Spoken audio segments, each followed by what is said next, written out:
Okay, good day guys, no? Nandito tayo ngayon sa Western Bikutan, Taguig, no? Meron tayong isi-service dito na Samsung washing machine. So ito guys, nilagay natin siya sa wash. Ayan, no, ang problema niya. Umiikot naman siya, pero ang tagal, ang bagal, no? Parang halos ayaw umikot. Ayan. Kung mapansin nyo, mabagal siya guys, no? So ito po ay Samsung wobble na inverter, no? Ayan. So, umiikot siya pero napakabagal. Ayan. Ikot isa, hinto. Parang ganun ang ano niya. Ayan. So, ilagay rin natin siya sa spin, no? Tingnan natin. Ayan. Tingnan natin kung anong mangyari pag ilagay natin sa spin, no? So, kanina kasi sa wash natin siya na ilagay. No? So, pagpasensyahan nyo lang yung video natin kasi maliit yung area, guys. Hindi tayo makakuha ng maayos, no? Ayan. Medyo maliit yung space guys, no? So ang history nito guys, na-check na ito ng ibang technician. Ang sabi daw ay palit board, no? Board ang problema, no? So ngayon subukan natin checkin kung board nga ba talaga, no? I-confirm lang natin, nagpasikan opinion lang po yung ating customer. Ayan, tingnan natin to kung anong mangyari, no? Ayan. So antay lang natin guys, umikot yung drum, no? Dito sa spin. Ayan, so ayan guys, kung mapansin nyo, umiikot siya, yan o, yan. Umiikot siya ng konti, tapos nawawala. Ayan, so ang gagawin natin guys, buksan natin to yung likuran, no? Chichikin natin, para malaban natin kung ano talaga ang problema ng washing machine na ito, no? So ayan. So medyo matagal tayo guys nakapag-upload ng mga video kasi medyo busy tayo, no? Marami kaming schedule sa labas. So hindi na tayo nakapag-video. Dahil sunod-sunod yung mga schedule natin, no? Ayan. So, ito na-check natin, guys. Ito kagad, guys, yung unahin natin check, no? Pag ganun ang problema. Itong mga wiring dito, baka naman may mga putol, may mga ngat-ngat. I-checkin natin, no? So, silipin natin. Baka may mga kagat yan. So, ito, guys, ito yung socket na ito. Yung socket ng hall sensor, no? Sa motor. So, yun mamaya i-checkin natin. So, unahin natin muna yung mga wiring. So wala kami nakita dito guys na ngat-ngat, no? Good naman yung mga wiring dito. So ito yung chichikin natin. So, ito yung socket na ito guys. Ito ay socket ng hall sensor, no? Naka-connect ito sa baba, no? So ang pag-test nito guys, gamit kayo ng resistance, no? Mula sa pula, no? Mayroong pula na wiring diyan. Diyan kayo mag-simula sa pag-check, no?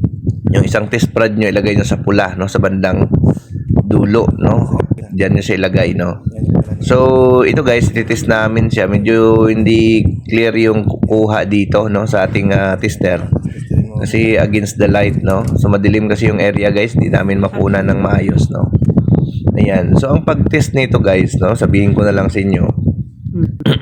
Mula dun sa pula, kapag ilagay nyo yung test prod nyo sa pin 2, dapat may makuha kayong reading na 4.6. Tapos sa pula ulit sa dulo hanggang pin 3 dapat may 4.6 kayo makuha, no? Na reading. Then pagdating sa dulo guys, dulo dapat ang reading na makukuha nyo ay nasa 7, no? 7 point something, no? Pag na-read yan ng 8 or 9, 10 ay ibig sabihin sira yung hall sensor nyo, no? So dito guys nakuha natin 8, no? 10 yung nakuha natin na reading, no? Sa dulo, no? Yung mula sa pula hanggang dulo na connection, 10 yung na-read natin. So, na-identify natin may problema ito guys, yung hall sensor nandito sa ilalim, no?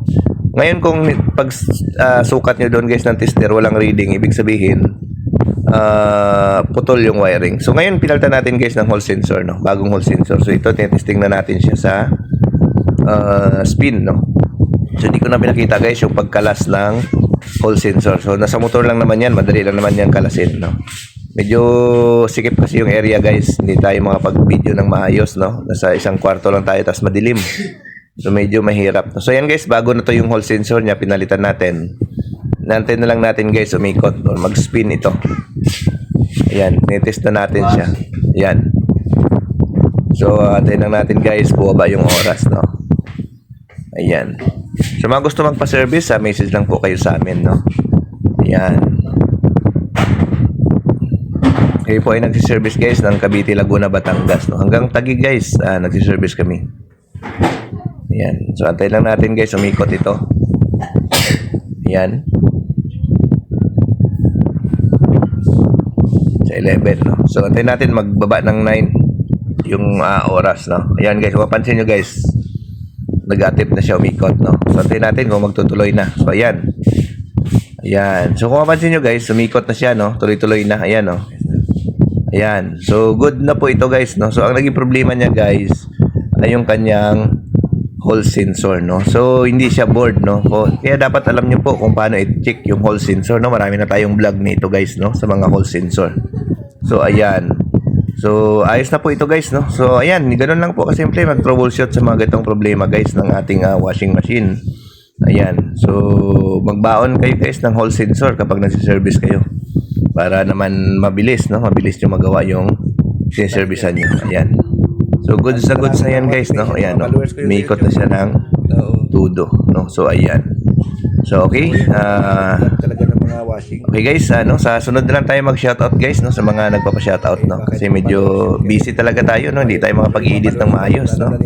Ayan. So, okay, thank you. Guys, bye-bye.